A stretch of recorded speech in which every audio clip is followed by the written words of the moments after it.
ka-demonionation. So for today's video, pupunta nga kami sa Pride Month dyan sa may Quezon City Circle kung saan nagaganap ang pinakamalaking Pride Month of the year. O, diba? So tatlo nga kami dito sumakay sa may bus. Sa may libre lang kami sumakay para gano'n is makatipid-tipid kami ng bongga. So ito na nga at nakatulog pa yung kasama namin sa sobrang traffic, guys. Grabe, as in. Ito na talaga ang pinakamalala at pinakabonggang traffic dito sa may Metro Manila. So nandito na nga kami sa may Quezon City Circle kung saan nagaganap na ang event. Grabe, guys, as in.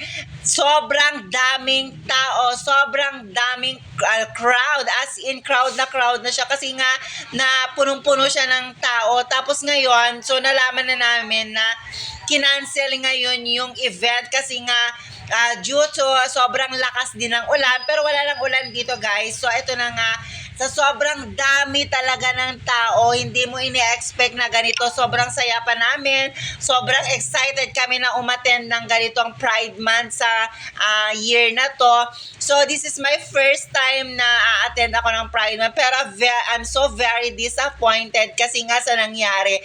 So hindi na natin siya, kumbaga parang nawala na yung pinaka-event ng Pride at yung pinaglalaban natin. Kasi nga, ang daming straight, ang daming mga, wala naman akong hate or wala namang hatred sa mga Biniverse o kaya sa mga fans ng Bini.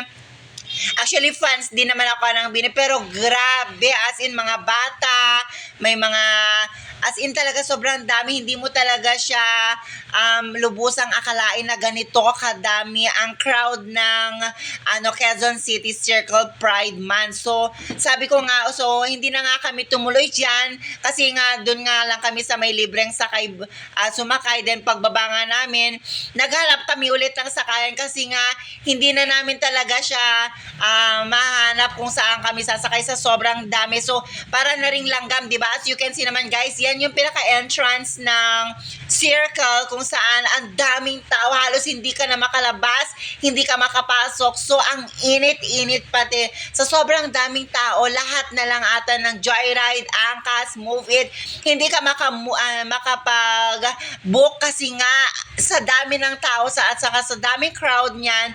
Diyos ko, as in, hindi mo talaga ma-explain yung sarili mo kasi wala rin. So, ang dami namin pinuntahan dyan. Nag-ikot-ikot muna kami kasi nga pinalipas muna namin yung sobrang dami ng tao, guys. As in, grabe. So, ito na nga.